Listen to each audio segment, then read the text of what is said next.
Wade Robertson's career was fading. Generation of performers. James Safechuck's acting career hasn't been noticed since the 80s. 아닌 팝의 황제 마이클 잭슨에 관한 영화가 이제 논란이 되고 있는데요. 네, 개봉 전부터 논란을 불러왔는데 결국 논란 속에 개봉을 하고 나서 논란을 더하고 있습니다. 영화 제목은 Leaving Neverland. 그래서 네버랜드를 떠나며라는 뜻인데 네. 그 Finding Neverland라는 유명한 뮤지컬이 그렇죠. 있잖아요. 네, 네. 그걸 반대되는 제목이고요. 지난 25일, 그러니까 지난주 금요일에 유타주에서 개봉했습니다. 네. 2019 썬댄스 영화제에서 이 마이클 잭슨이 네버랜드라는 그런 이름의 저택에서 1988년부터 2003년까지 살았었죠. 그렇죠. 산타바바라 지역에 맞습니다. 있었고요. 네. 맞습니다. 그리고 이 썬댄스 영화제는 세계에서 가장 권위 있는 독립 영화를 다룬 영화제로 네. 이제 유타주에서 개막을 했고요. 한국에서는 봉준호 감독이 당시 심사위원으로 참여를 한 적이 있어서 화제가 되기도 했었습니다. 네. 영화제가 개막되기 전에 그냥 연예가 소식에서 잠깐 이런 영화가 개봉이 됩니다라고 소개를 해드린 적이 있었는데요. 네. 이 리빙 네버랜드가 지금 큰 논란이 되고 있던 게 그 마이클 잭슨이 살아생전에 그 아동 성추행 혐의 때문에 굉장히 좀 괴로워했었잖아요. 네네. 그 내용을 다루고 있다면서요. 맞습니다. 네. 이 영화, 그러니까 다큐멘터리가 분량이 한 4시간 정도 되는데요. 4시간이요? 네, 상당히 깁니다.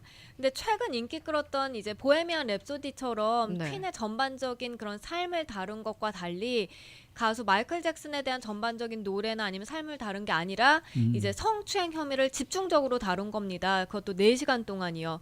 네버랜드에서 마이클 잭슨과 함께 생활하던 당시 성추행을 당했다라고 주장하는 네. 2명의 남성 이야기를 다룬 건데요.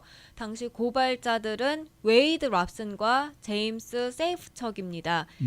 잭슨의 이 성추행 혐의를 처음 알렸을 때 이들의 나이 각각 7살과 10살이었고요. 지금은 30대가 됐습니다.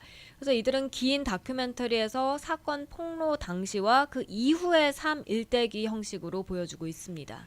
사실 근데 마이클 잭슨은 성추행 혐의에 대해서 무죄 판결을 받았잖아요. 네, 그렇습니다. 마이클 잭슨은 아동 성추행 혐의로 경찰에 여러 차례 조사를 받았지만 법원이 2005년 5월에 무죄 선고를 내렸었죠.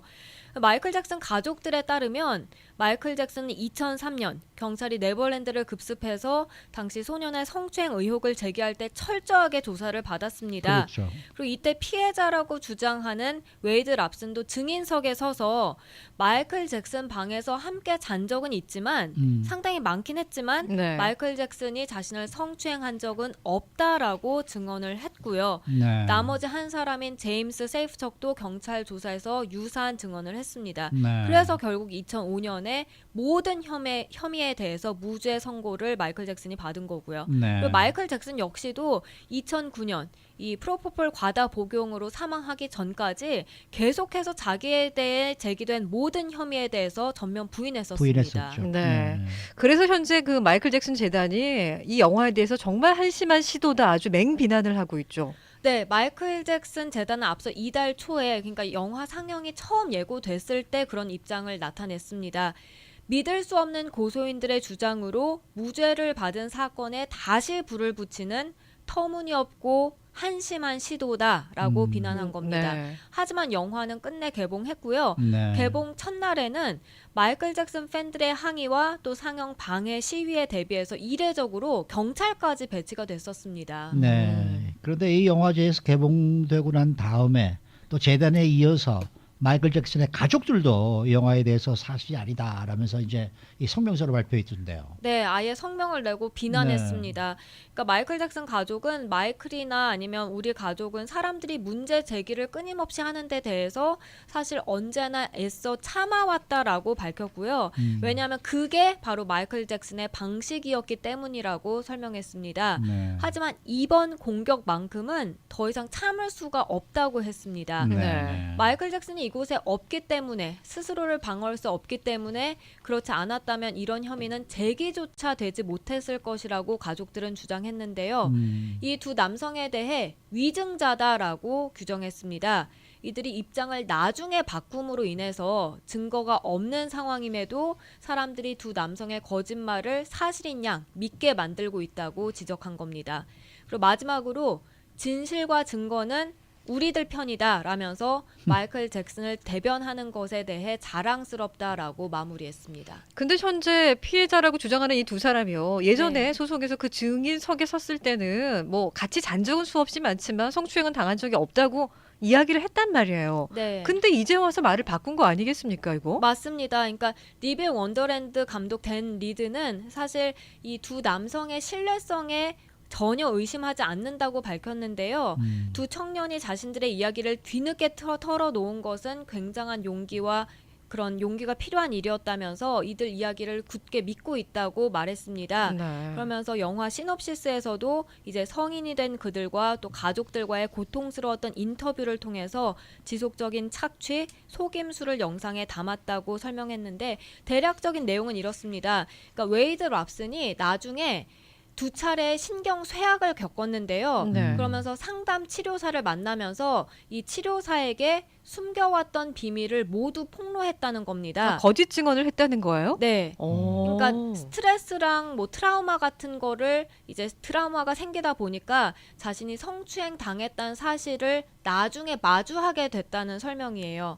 그래서 웨이드 랍슨은 2013년에 실제로 잭슨 재단 측에 소송을 제기했었는데 그때도 법원은 법적 조치를 너무 늦게 취했다며 기각한 바 있습니다. 네, 마이클 잭슨의 그 가족들은 이 사람들이 지금 돈 때문에 지금 이런 영화를 만들었다 이렇게 또 주장을 하고 있더라고요. 근데 고발자들은 뭐 이게 이제 다 끝나는 게 아니다라는 입장이라면서요. 네, 항소를 진행 중입니다. 그러니까 마이클 잭슨 재단은 아하. 이를 이제 고소인들의 믿을 수 없는 주장으로 무죄를 받은 사건이라고 비난을 하니까 아하. 웨이드 랍슨과 제임스 세이프척 변호사는 반박 성명을 내놨고요. 이 변호사는 2005년 마이클 잭슨이 무죄 선고를 받은 건 고발자들의 신뢰성 문제가 아니라 당시 법률적 기술적인 근거로 고소가 기각된 것이라고 설명했고요. 그러면서 현재 이를 번복하기 위한 항소가 진행 중이라고 발표했습니다. 그렇군요. 자, 현재 이 논란의 중심에 서 있는 다큐멘터리 저희가 TV로도 만나볼 수 있다고요? 네, 올 봄쯤에 그러니까 3, 4월쯤에 HBO에서 이제 방송됩니다. 네. 단 이 채널은 유료고요. 또 영국에서도 채널 4 TV 방송국에서 역시 방송할 예정입니다. 그런데 마이클 잭슨 재단에 따르면 HBO의 역대 최고 시청률이요. 1992년 마이클 잭슨이 출연한 프로그램에서 나왔다고 합니다. 네. 그래서 네. 최고 시청률을 찍어준 HBO에서 어떻게 이런 식으로 보답을 하느냐. 참. 또 여기에 아하. 대해서도 상당히 분노를 표했습니다. 네.